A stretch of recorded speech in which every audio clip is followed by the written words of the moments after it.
Greetings and welcome to EchoStar Corporation Fourth Quarter 2025 Earnings Conference Call. At this time, all participants are on a listen-only mode. A question-and-answer session will follow the formal presentation. If anyone should require operator assistance during the conference, please press star zero on your telephone keypad. As a reminder, this conference is being recorded. I would now like to turn the conference over to your host, Mr. Dean Manson. Thank you. You may begin. Thank you. Welcome to EchoStar's third quarter, year-end 2025 earnings call. We will begin with opening remarks from Hamid Akhavan, CEO of EchoStar Capital, followed by Charlie Ergen, CEO and Chairman of EchoStar. We request that any participant producing a report not identify other participants or their firms in such reports. We also do not allow audio recording, which we ask that you respect. All statements we make during this call, other than statements of historical fact, constitute forward-looking statements made pursuant to the safe harbor provided by the Private Securities Litigation Reform Act of 1995.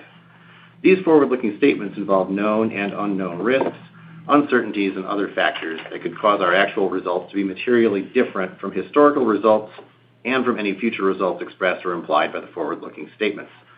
For a list of those factors and risks, please refer to our annual report on Form 10-K for the fiscal year ended December 31, 2025, filed today, March 2nd, and our subsequent filings made with the SEC.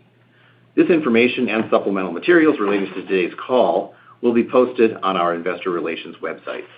All cautionary statements we make during this call should be understood as being applicable to any forward-looking statements we make wherever they appear.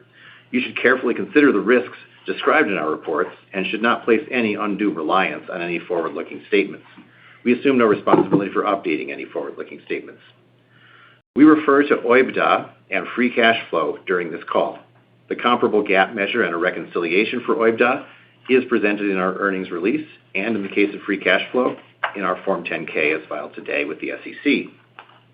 Before we begin, I will also note that EchoStar has filed an application that would allow it to participate in the FCC's upcoming AWS-3 spectrum auction, designated as Auction 113. Pursuant to the FCC's anti-collusion rules, we are currently in a quiet period. Accordingly, we will not be making any comments or responding to any questions that relate to Auction 113. With that, I'll turn it over to Hamid. Thank you, Dean. Welcome, everyone, and thank you for joining us today to discuss our 2025 end-of-year results. Before I hand over to Charlie, I would like to briefly comment on a few topics relevant to EchoStar Capital. As we await final regulatory approvals for our spectrum sale and the resulting influx of capital expected during the first half of this year, we remain committed to being excellent stewards of capital.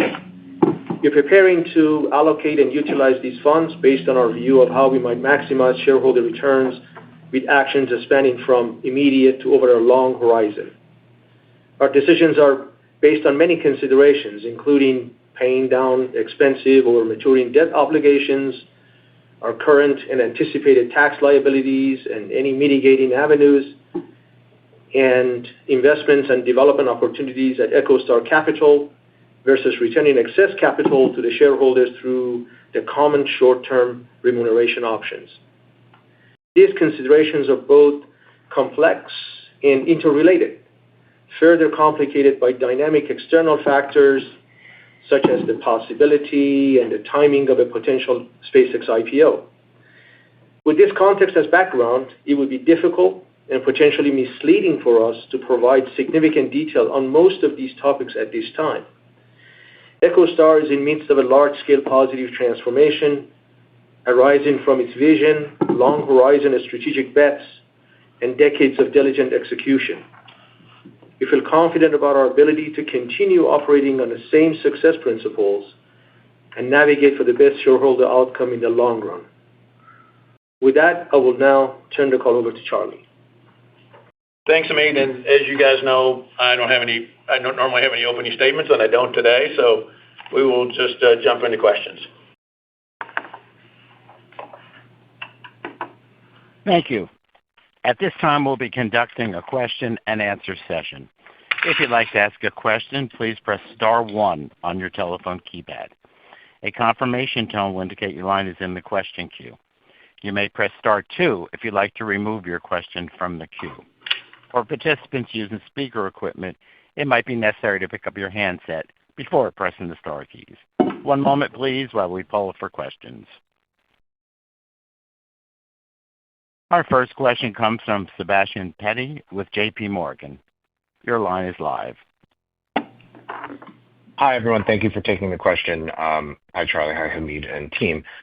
Charlie, or Hamid, I want to see if you could update us on how you're thinking about passive versus active investments within EchoStar Capital, notwithstanding your prepared remarks. Is that still the right avenue or how you're kind of thinking about it? And within that context, given anticipated IPO of SpaceX, would increasing your or EchoStar's stake within SpaceX be something you would be considering? And then, Charlie, big picture question. EchoStar did have an announcement about a D2D constellation, which obviously you will not be pursuing. But how do you see that ecosystem evolving, having spent decades around the industry, particularly the convergence of wireless and satellite? I think you have a unique perspective. So just love to hear your thoughts. Do you see this as complementary? Do you see this as a threat to the incumbents having experience try to be a fourth player yourself? Thank you both. I will try to, Sebastian, I'll try to answer the first few questions. We're all wrapped in one. I apologize if I missed some of it. Please repeat that. Look, EchoStar Capital, as I mentioned, we are looking at every possibility for utilization of the liquidity and cash when it arrives. As I mentioned, we're looking at short-term options, traditional return to the shareholders to the best means. Obviously, we're looking at the long horizon for creating value, all of this in the context of taxation and how the net return to the shareholders may be. We're obviously looking at our opportunities every single day and judging that against what other options may be available. So it's a long answer to a short question, but honestly, that is the case.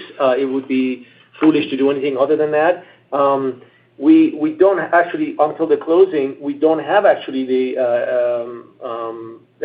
SpaceX's equity. So that is not something that we can make any plans on till we actually get the equity. We have a right to it, but we actually don't have that equity yet. So we'll see how that plays out.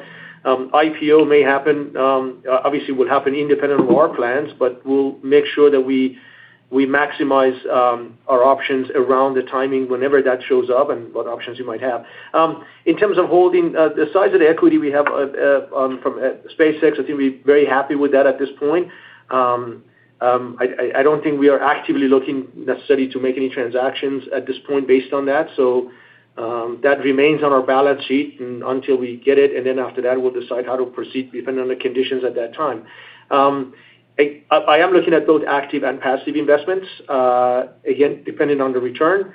So we'll keep you posted as soon as we get to the point that we actually have that cash at hand and ready to make some transactions. Charlie, I think the rest for you.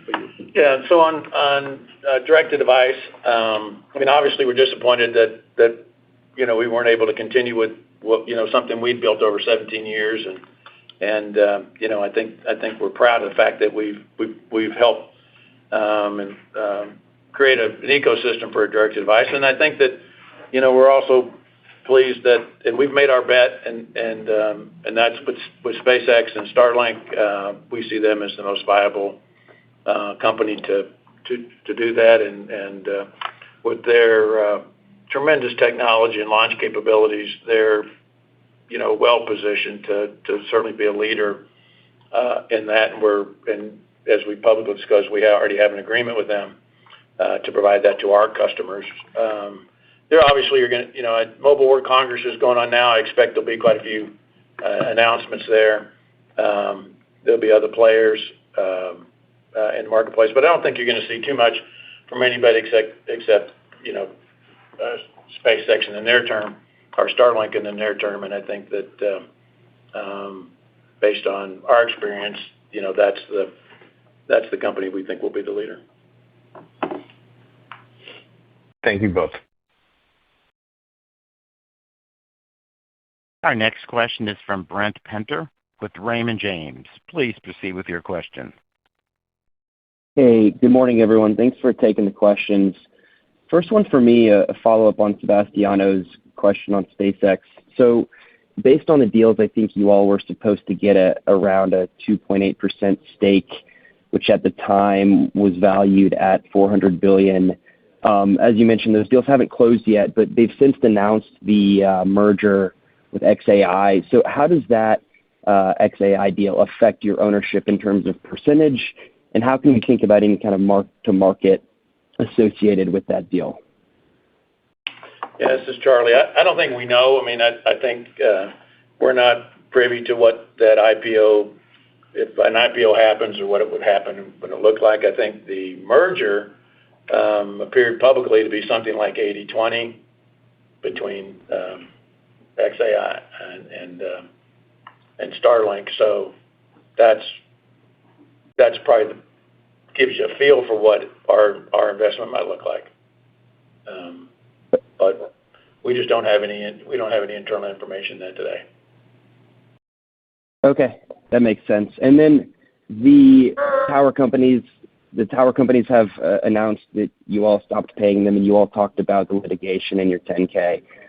Last quarter, you had said you believed that you were relieved of these payments, but now you've actually stopped paying them. So I'm just wondering what actually went into the decision to take that next step and stop paying. Well, yeah, thanks for the question. The first thing that's most important to us was, of course, to make sure that all of our customers on our network were not disenfranchised by the existential threat that we got when the FCC informed us of an investigation to take our spectrum. So we believe that without question is a force majeure event. But we wanted to first and foremost take care of our customers, which we did, and we've moved successfully all our customers. Last year, in the fourth quarter, we moved all our customers off of our network.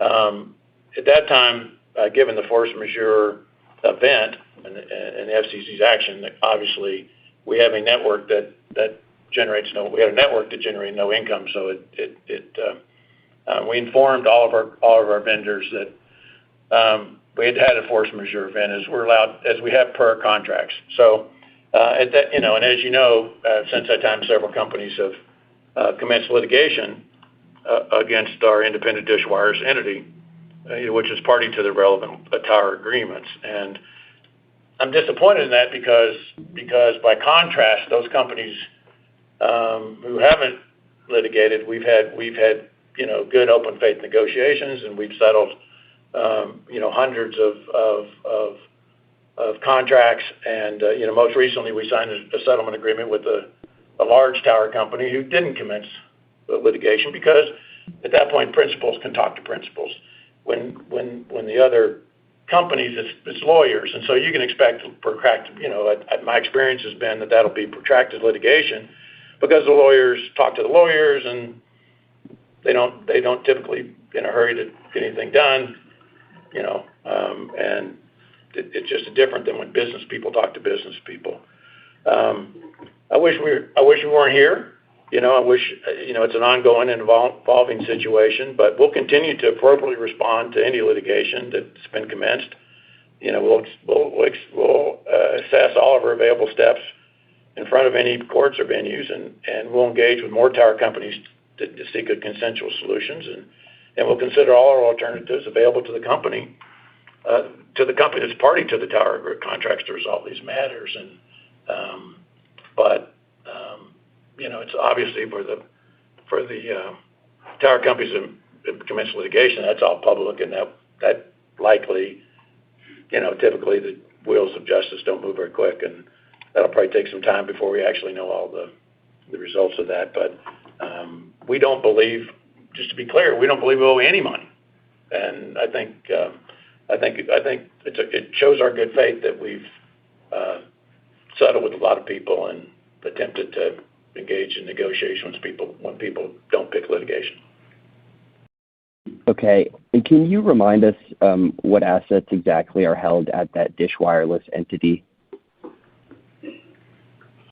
In general, Paul, you want to take that? Yeah, sure. In general, it's the 5G network build. So it's all the assets that were deployed to build the network and have it operational. So antennas, servers, so forth. Anything you would need. Radios, so forth and so on. So, yeah. So kind of the other segment that you're now reporting. Correct. That the other segment has those assets in it, yes. Okay. Thanks, everyone. Our next question comes from David Barden with New Street Research. Your line is now live. Hey, guys. Thanks so much for the questions. Two, if I could. First would be just, Hamid, could you talk about how the approach to the vendor payment situation impacted fourth quarter results in the wireless segment from an EBITDA perspective? And how, when you do reach a settlement, how does that all run through? Is there, I guess we're not going to be able to predict it, but it would be fun to know how it's all working. And then I guess second, Charlie, just to confirm, you don't have an anti-dilution provision, it sounds like. But when you see Elon kind of plucking $1 trillion of valuation for SpaceX out of the air when it was $400 billion in June and $250 billion for XAI, as a large shareholder where a large part of your stock value is this holding, how much credence do you put in that? Like, what do you really think it's worth? Or do you really believe that it's worth $1.25 trillion put together? Thanks. Let me take the first part. I'm going to generally take the second part, and I'll generally answer the first part and turn it over to Paul. But again, I think that having spent decades on direct-to-device and space, it's our belief that SpaceX is a one-of-a-kind company. And I can't speak to the valuations. Markets, are up and down, but space is going to be an increasingly important aspect commercially, but obviously you're seeing militarily and other things as well. So, in direct-to-device, when you can connect, it's not just phones. It's IoT. It's cars. It's anything mobility. When you connect any square inch of the planet, that's just a big business. And so, I can only say it this way, that SpaceX is a company, and I'm not talking about just Elon. I'm talking about the company and the management of that company. They've been the best company I've ever worked with in 45 years. They're just responsive. They're creative. They move at a pace that most companies don't. So, I think, I don't think any amount of valuation is probably crazy there. Obviously, we're not privy to their numbers, so we invested on faith, and we invest in people, and we felt that the best people we could invest in. So, I'm anxious to see if they do in fact do an IPO. Obviously, there'll be a lot of things to look at. I'm anxious to look at that, but we don't have insight as we don't know what the value is, right? Other than we believed that in the transaction that we did, we thought that initially we weren't getting the value for our spectrum. We thought with the growth of SpaceX that we likely could see that we could get to the value that we thought that our spectrum held, and it remains to be seen. As far as what the question was about, the cost for the we can answer Paul. The cost of the network. Yeah. So let me address that. Thank you for the question. First of all, it's a little complicated. You have to go back to Q3 where we took the impairment charge that we recorded. In that impairment charge were costs related to any future commitments where we had contracts. So, for instance, the tower expenses would have been accrued for in that impairment charge. So you don't see those in the Q4 numbers. However, what you do see is just normal operating costs and accruals for normal operating costs that you have to run the network that's running through Q4. Hopefully that makes sense. That helps. Thank you. As a reminder, if you'd like to ask a question, please press star one on your telephone keypad. One moment, please, while we poll for questions. Our next question comes from Brian Kraft with Deutsche Bank. Please proceed with your question. Oh, hi. Good morning. Thanks for taking the question. I had a couple, if you don't mind. First, I wanted to ask what the path is to getting the wireless business to profitability on an EBITDA basis. Secondly, I just want to ask you, how quickly do those connectivity expenses in the other segment go away over the course of 2026? It looks like about 70% might have been gone in 4Q based on the math I did. I don't know if that's right. But trying to figure out, does that go to zero in 1Q or 2Q? And then the last part of my question is it still your expectation that total decommissioning costs will be in that $7 to $10 billion range? And is there any further granularity that you could share on the tax liability component of that? Thank you. Paul, you want to take the... Yeah. So the first on the Q4 cost that you had for the other segments, what you're going to see is over time, as we decommission all of our tower sites, that number will decline. As you pointed out, it's not down to zero yet, but you'll see a big decrease in that in Q1 and Q2. One thing to keep in mind, though, those numbers do include that. If you back into that number, it does include the non-cash accretion on the lease liability. So, like we talked about in the Q3 earnings call, we discounted back to today's dollars the amounts that we owed on the lease and took that as an impairment charge. We need to accrete that up over time, and so that's probably about half of the number that you're seeing going through the P&L there. Okay, and then on how do we get Dish Wireless positive, profitable? I've now been involved for the last couple of months, in the day-to-day operations, and so it's disappointing where we are after 4 years, but we're very, very, very close to a break-even business there. And I can tell you the way I look at it. The way I look at it is I look at the total cost of running that, including the hybrid hybrid core, because that obviously has cost. It doesn't have as much cost as the network, but it obviously has cost. And then I look at it, for every new customer we get, are they a profitable customer? In other words, I know we're making profit on the customers we have today. We've already invested in those customers.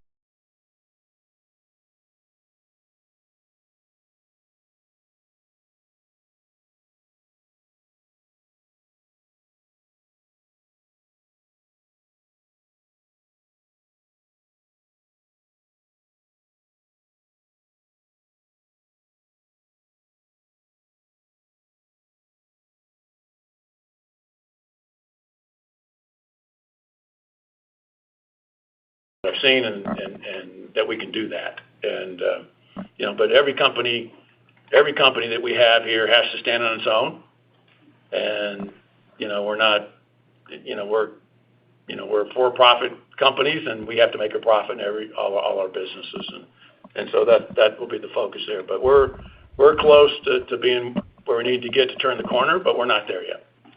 And then there was one other question which I didn't quite understand the other question. Is your expectation on the decommissioning costs, the $7 to $10 billion range that you had previously given, is that still what you expect? And is there any further update you could give on the tax liability on the spectrum transactions? Yeah, I think that I think we've written off about $16 billion on the network decommissioning, which included all the operational costs, and so it's a significant. I mean, we made significant investment, and I think we wrote off about $16 billion. We think that in terms of taxes and further decommissioning, that is somewhere in the I think we believe that's in the $5 to $7 billion range today, and I think that's what we announced last quarter. But it's definitely there's been no movement in our analysis of that yet, and obviously it may take some time. Given the litigation, it may take some time to get the final answer. But it's in the $5 to $7 billion range is where we are today. So sorry, 5 to 7 is your updated view versus the 7 to 10 previously, or no? I think just trying to clarify. I think our really initial reaction was 7 to 10, and I think when in Paris, maybe that number came out. But I think last quarter, I think there was a range even in Paris of 5 to 10, and I think we got that down to 5 to 7. That doesn't mean that. I mean, that's our best guess today, right, for taxes and decommissioning costs. And to clarify, that's cash payments that we think we would make. Yes, thank you. Okay. Dynamic, as I mentioned in my opening remarks, taxes, liabilities, investments, everything else, value of SpaceX, everything else is interrelated. It's a dynamic picture. It's impossible, literally impossible to nail it down right now, given all the movement, some internal, some external, beyond our control. So anything we give you outside of the estimation that we have, even the estimation we have, it's just an estimation. I mean, things are changing very rapidly, and it'd be misleading for us to give you a very precise number that can change tomorrow afternoon. So just that's the best we could do today. But obviously, as the variables get reduced over time, we can give you a much narrower range. Okay, great. Thank you. Our next question comes from John Hodulik with UBS. Your line is live. Great, thank you. A couple questions for Charlie, if I could. First, Charlie, any high-level thoughts on the Paramount Warner Brothers deal? What that means for linear TV distribution, and maybe do you think it'll affect the industry's ability to offer skinny bundles going forward, which seem to be driving a lot of the improvement we've seen in cord cutting? And then number two, I don't know how much you can comment on this given the upcoming auction, but just anything you can say about further spectrum sales, maybe timing or whether we should expect them and sort of the value of your sort of remaining spectrum holdings. Thanks. Yeah. On Paramount Warner Bros., I'd say we've had good relationships with both those companies for a long time. Obviously, they're going to have a long regulatory process, so we'll have to see how that goes. But it's further concentration in an industry that is changing, and technically, and I always worry when you're competing against your own distributors. I mean, when they have a direct line to the consumer and you're competing against that, and they're a valued vendor, that obviously is something that we have to keep our eye on. But we'll wait for their filings, and they're both great companies and great management for both of those two. So we'll see it. We'll see at the appropriate time whether we have any concerns.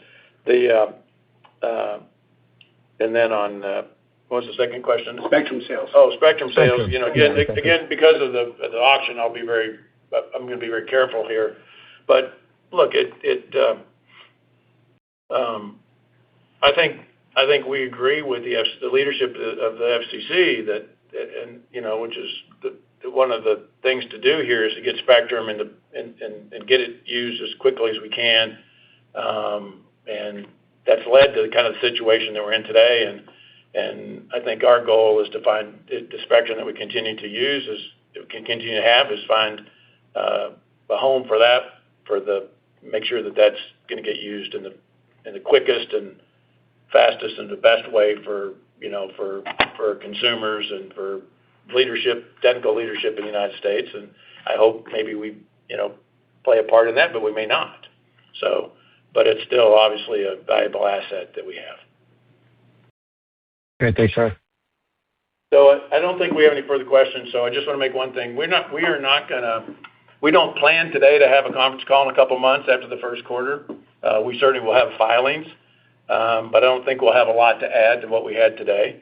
I think we do plan to have a conference call after the second quarter. I think that hopefully regulatory and our company looks, and Hamid's had time to get some structure around what he's doing, and I think we can give you a pretty good snapshot of